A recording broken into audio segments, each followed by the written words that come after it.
Fais-le quand t'es fatigué, fais-le quand t'es triste, fais-le quand t'es abattu, fais-le quand il y a une coupure dans tes relations, fais-le quand ta famille te tourne le dos, fais-le en tout temps, fais-le à tout moment.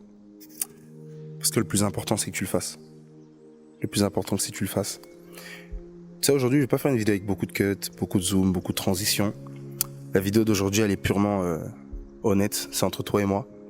Et je voulais juste t'encourager, tu sais, le succès dans la vie et la réussite, elle n'est pas pour ceux qui la prennent à moitié, elle est pour ceux qui la prennent à pleines dents. Et moi, franchement, j'aimerais qu'aujourd'hui, tu prennes la décision avec moi de pouvoir rentrer dans une vie plus entière, plus disciplinée, plus concrète. Une vie où tu vas atteindre tes objectifs, une vie où tu vas vraiment réussir. On va voir beaucoup de choses aujourd'hui, mais la première chose qu'on va voir, c'est que tu dois le faire. Peu importe ce que ça va te coûter, peu importe au combien ça va faire mal, tu dois le faire. Moi, personnellement, il y a beaucoup d'épreuves que j'ai rencontrées dans ma vie et il y a des choses qui peut-être auraient pu faire en sorte que j'abandonne et que je lâche, mais j'ai pas lâché parce que je savais que derrière, ce que j'allais obtenir, c'était supérieur à ce que ça allait me coûter. Et il y a une discipline que tu dois avoir lorsque tu veux vraiment que des choses se fassent dans ta vie. C'est la discipline de faire les choses. La discipline de prendre ton courage à deux mains et de pouvoir poser des actes correspondants. Et moi, personnellement, je suis chrétien. Aujourd'hui, je vais te booster par rapport à ta foi. Et j'aimerais te dire quelque chose. Il y a une chose que tu dois faire vraiment tout le temps. Et cette chose que tu dois faire vraiment tout le temps, c'est prier. Prie quand t'es fatigué. Prie quand t'es malade. Prie quand t'as pas envie. Prie quand t'es découragé. Prie quand t'as une rupture. Prie dans toutes les occasions de ta vie. Prie. Ne perds pas le temps. Fais-le juste. Fais-le juste. Parce que y a beaucoup de choses et beaucoup de pensées qui pourront venir dans ta tête et qui vont te faire croire que la prière n'a pas de solution. En vérité, ces pensées disent vrai. Parce que la prière en soi, en elle-même, n'a pas de solution. C'est le Dieu qui est derrière la prière qui en a. Et c'est pour ça que tu dois prier. Parce que la prière, c'est l'outil que Dieu nous donne en tant que chrétien pour qu'on puisse rentrer en contact avec lui. Moi, j'aime bien cette chose, c'est que la prière, c'est le canal par lequel l'homme se rend vers Dieu. Et comment tu veux alors te rendre vers Dieu, obtenir les choses dont tu as besoin, cette paix, cette joie, cette sérénité, si tu prends pas le temps de faire la seule chose et l'unique qui te permet d'être en contact avec cette personne. Tu sais, j'ai un téléphone, moi, personnellement, et aujourd'hui, je suis en déplacement. Moi, j'ai une fiancée. Si je l'appelle pas, je peux pas rentrer en contact avec elle. Mais l'outil, c'est le téléphone. La prière, c'est l'outil que Dieu t'a donné pour rentrer en contact avec lui, même à distance. Mais tu verras que quand tu vas prier, tu n'auras pas l'impression qu'il est à distance. Mais ce qui est puissant avec la prière, c'est que tu as l'impression qu'il est tout proche, il est tout près. Il est juste à côté. Et il n'est pas très très loin, il est en toi. Surtout quand tu l'as accepté dans ta vie. Et pourquoi je te dis de le faire malgré toutes les dispositions de ton cœur? Parce que la vie veut nous faire croire que les émotions sont nos maîtres. Alors qu'en vérité, c'est juste des sentiments, des sensations, des choses qu'on ressent. Pas pour qu'elles nous dirigent, mais pour nous faire kiffer la vie ou pour nous indiquer une situation. Une émotion de tristesse est juste là pour nous indiquer que la situation par laquelle on passe est, on va dire, attristante pour la majeure partie des personnes. C'est-à-dire que c'est une situation qui n'est pas joyeuse. Donc en fait, c'est pour dire comment réagir dans la situation. Mais le problème, c'est lorsque tes émotions te dirigent. Le problème, c'est lorsque tes émotions te contrôlent et quand les émotions que tu ressens viennent maintenant prendre possession de tout ce que tu voulais faire dans ta vie. Je te prends l'exemple. Tu as eu une triste nouvelle. Du coup, tu ne vas plus au travail. Tu tombes en dépression. Et au final, tu finis par ne plus du tout pouvoir faire quoi que ce soit de bon dans ta vie. On te vire du travail, à l'école tes notes chutent, tout retombe sur toi et au final tu te sépares même de tes amis. Donc tu vois cette émotion que tu as ressentie, ce système de pensée qui s'est installé, en fait en vérité il était réel, tu le ressentais, il était présent. Mais est-ce que ça veut dire forcément que c'était celui que tu devais appliquer à ce moment précis pour pouvoir avoir du résultat? Non. Et c'est ça que Dieu nous donne d'avoir. Et c'est pour ça que je pense que la majeure partie des choses que Dieu nous demande, c'est d'avoir la foi. La foi, c'est l'expression, non pas de nos émotions, mais l'expression de la parole de Dieu, de ce qu'elle nous dit de faire, pour que nous puissions réagir le mieux dans certaines situations. Je te prendrai par exemple la situation d'un deuil. Moi, j'ai vécu un deuil. C'est même là où je me suis converti. C'est le deuil de mon grand-père. Quand j'ai vécu le deuil de mon grand-père, je m'en rappelle, c'était une situation très compliquée parce que ma mère était vraiment touchée, ma famille était touchée, ma tante était touchée, tout le monde était touché.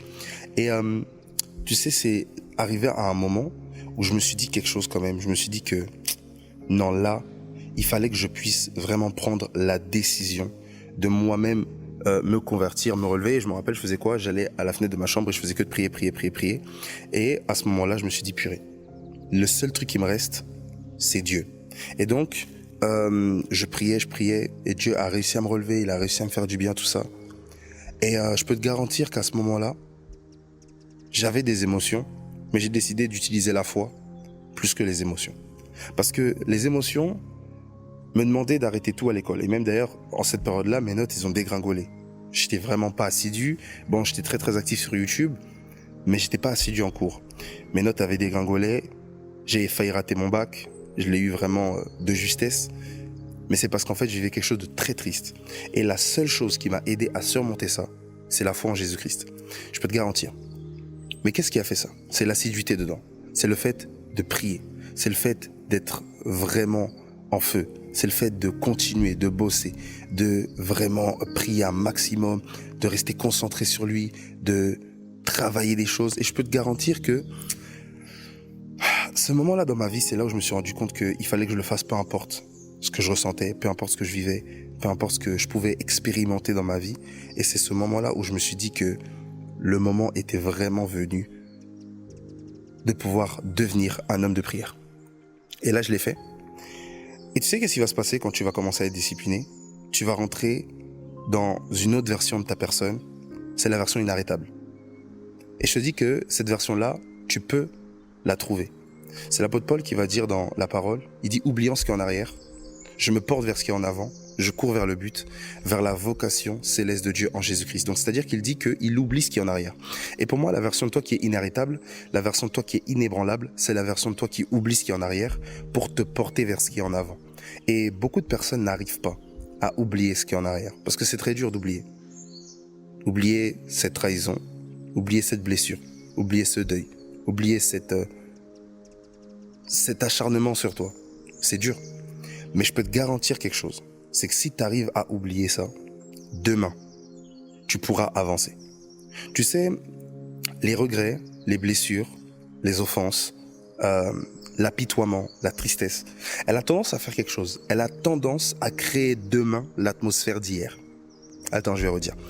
La tristesse, les offenses, les blessures, tout ça, ont tendance à créer demain l'atmosphère d'hier. Le problème, c'est que demain avait réservé quelque chose de bon pour toi. Des nouvelles rencontres, des nouvelles opportunités. Mais si tu recrées l'atmosphère d'hier demain, eh ben, ces opportunités, ces rencontres fuiront loin de toi parce qu'elles n'auront pas trouvé la version de toi qu'elles attendaient. Et c'est pour ça que tu dois faire vraiment quelque chose, tu dois te battre pour faire quelque chose dans ta vie. C'est de laisser, d'annuler, d'empêcher à tout prix que l'atmosphère d'hier, les émotions d'hier, les chaînes d'hier, les barrières mentales qui t'empêchaient d'avancer hier puissent te rattraper aujourd'hui et puissent influencer demain. Et la prière, c'est le moyen que tu vas utiliser pour t'en sortir. Il y a plusieurs types de prières. Tu sais, il y a la prière où tu te confies à Dieu, tu dis ce que tu as sur le cœur. Ça te permet de te décharger. Il y a la prière également où tu vas déclarer des choses. Tu vas vraiment déclarer que ta vie est une bonne vie, ta vie est une vie de succès. Et ça va t'aider à voir ta vie d'une autre manière qu'elle est actuellement. Parce qu'en vérité, tu ne dois pas dire ce que tu vis, tu ne dois pas dire ce que tu vois. Tu dois plutôt déclarer ce que tu veux vivre et ce que tu veux voir. Et ça, c'est la foi. C'est l'intérêt de la prière. C'est l'intérêt de ce que tu dois faire avec Dieu. Également, il y a la prière où tu vas prier pour les autres. Et je peux te garantir que prier pour les autres fera en sorte que tu te rendes compte que ta vie n'est pas la pire. Ouais, parce que des fois, il y a beaucoup de personnes, on a tendance à s'apitoyer, à être très triste par rapport à notre vie. Mais quand tu penses un peu à la vie des autres, tu te rends compte que la tienne n'est pas la pire. Et si la tienne n'est pas la pire, ça veut dire que Dieu t'a fait la grâce de vraiment être bien. Parce que moi, personnellement, regardez, je me suis réveillé aujourd'hui, j'ai mes deux mains, j'ai mon corps, j'ai tout. D'autres personnes, c'est chaud pour eux. D'autres personnes, je te garantis que aujourd'hui, voilà, ils se sont peut-être réveillés avec un membre en moins, peut-être réveillés avec une surdité, un aveuglement, mais moi, ça m'est pas arrivé. Donc la question, c'est, en vérité, pourquoi m'apitoyer quand ma vie n'est pas la pire et quand moi, j'ai la possibilité de faire plus? Et même si ta vie a l'air d'être la pire des gens autour de toi, laisse-moi te dire que Dieu a vraiment réservé quelque chose pour toi. Mais regarde maintenant. La prière, comme je dis, il y en a plusieurs, il y a plusieurs types, tout ça. C'est vrai. Mais au-delà du fait que la prière, il y a plusieurs types, que tu peux te confier à Dieu, que tu peux faire plein de choses, il y a quelque chose que tu dois retenir de toute cette vidéo. C'est que tu dois le faire. Personne ne le fera à ta place. Je ne le ferai pas à ta place. La vidéo que tu regardes actuellement n'est pas une vidéo qui va supprimer l'action que tu dois poser après. Les TikTok que tu regardes, les vidéos Instagram, ou même les pleurs, ne sont pas les choses qui vont te pousser à passer à l'action ou qui vont remplacer le fait que tu le fasses par toi-même. C'est faux. Moi, j'aime bien quelque chose, c'est que Dieu est quelqu'un qui nous donne des opportunités et il est surtout quelqu'un qui nous donne une voie à suivre. Il dit, j'ai mis devant toi la vie et la mort, choisis la vie. Mais si tu choisis la mort, il y a quelque chose qui va se passer. Celui qui sème pour la chair moissonne la corruption, mais celui qui sème pour la vie moissonne la vie éternelle. Et tu dois prendre la décision de semer dans ta vie. Semer, c'est quoi? C'est planter, c'est poser des actes, prendre la décision d'avoir des actions qui vont porter du fruit par X ou Y manière. C'est ça, semer. Mais prends la décision aujourd'hui de le faire. Ouais. Sème dans quelque chose. Dans quoi est-ce que tu peux semer? Pose-toi la question. Est-ce que je peux semer dans le fait de prier plus? Lire plus la Bible? Est-ce que je peux semer dans le fait de regarder plus de vidéos qui vont me remonter le moral? Parce que le but de cette vidéo, c'est de te pousser à l'action. C'est de faire en sorte qu'après, tu prennes la décision d'avoir une vraie discipline, de le faire, de plus être quelqu'un qui procrastine, mais d'être quelqu'un qui prend vraiment les choses à cœur et qui prend vraiment le temps de poser des actes qui vont transformer sa vie. Et donc, Dieu va mettre devant toi ce type de vidéo, va mettre devant toi ce type de personne qui va te booster. Moi-même, j'étais comme toi un jour, comme cette personne-là qui a du mal à prendre des décisions, cette personne-là qui a du mal à faire les choses. Mais j'ai décidé d'aller au-delà des critiques, au-delà des préjugés, au-delà des jugements. Et j'ai décidé de devenir une personne qui passe à l'action. Et cette personne qui passe à l'action, c'est cette personne qui a posé cette caméra devant lui, qui a pris ce micro, qui s'est levé le matin, qui s'est lavé, qui a mis ses chaussures, qui a prié, qui a écouté une prédication, qui a écouté un pasteur en train de prêcher un message de foi, qui l'a boosté, qui a eu l'idée de faire cette vidéo pour toi. Cette personne-là, c'est une personne que tu vois régulièrement sur YouTube. Une personne qui avance, une personne qui progresse, une personne qui produit. Et pour être une personne qui produit, il faut que tu deviennes une personne qui passe à l'action. Parce que produire, c'est passer à l'action. Et si tu ne le fais pas, personne ne le fera à ta place. N'oublie jamais ça. Si tu ne le fais pas, personne ne le fera à ta place. Et ce sera la faute de personne. Ce sera pas la faute de ton père, pas la faute de tes parents, pas la faute de ta mère, pas la faute de tes frères, de tes sœurs, pas la faute de ton pasteur, pas la faute de ton église. C'est uniquement ta faute à toi. Mais maintenant, Dieu ne te laisse pas seul. Et c'est même pas la faute de Dieu, parce que des fois, il y en a certains qui pensent que c'est la faute de Dieu. Non, non. C'est la faute de la personne qui a eu l'information, qui n'en a rien fait. Et tu sais, tu seras jugé pour ça, mais on va pas aller dans ce terrain-là. Mais notre vie, en vrai, on a l'occasion de pouvoir réussir. C'est pour ça qu'aujourd'hui, je te dis, après cette vidéo, passe à l'action. 5 choses que tu peux faire pour changer ta vie dès aujourd'hui. Déjà, la première chose, c'est déjà de prier pour que Dieu te révèle ton état. Parce que si tu n'as pas la connaissance de l'état dans lequel tu es, tu ne sauras même pas comment diagnostiquer et utiliser les bons médicaments pour solutionner ta situation. Demande, suis-je blessé? Suis-je abattu? Suis-je anéanti? Suis-je usé? Qu'est-ce qui m'est arrivé, Seigneur? Et quand il va te dire ce qui t'est arrivé, en fait, ce qui va se passer, c'est que tu auras l'envie d'aller trouver cette solution. La deuxième chose, c'est applique le médicament qu'il te donne. Si c'est la prière, la lecture de la parole de Dieu, rejoindre une assemblée, dire à un pasteur ce qui t'arrive, ton pasteur, ou plutôt envoyer un message, même envoyer un message si tu veux, il n'y a pas de problème. Tu peux le faire sur Instagram, je me ferai un plaisir de te répondre. Ça, c'est prendre une décision. La troisième chose, c'est être constant dedans. Es-tu constant dans la décision que tu as prise? Faire du sport, c'est bien, mais le faire longtemps, c'est mieux. Prier, c'est bien, mais prier avec constance est plus efficace. Est-ce que tu le fais tous les jours?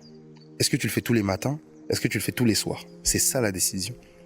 Et moi, toutes les fois où ma vie a dégringolé, c'est les fois où j'ai pas été constant.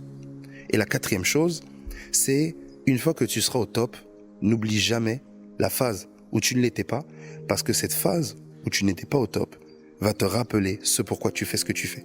Il y a beaucoup de personnes qui, lorsqu'ils sont devenus riches, lorsqu'ils sont devenus prospères, lorsqu'ils sont sortis la tête de leurs problèmes, ils ont oublié la raison pour laquelle ils faisaient tout ça de base. L'erreur à ça, c'est que si tu oublies, tu comprendras pas pourquoi tu continues à faire ça. Tu seras dans une zone de confort, tu vas pas aller chercher plus loin et surtout, tu n'arriveras pas à véritablement te maintenir là où tu es. Parce qu'il faut pas oublier. Et la 5e chose, c'est aide ceux qui passent par la même phase par laquelle tu es passé autrefois.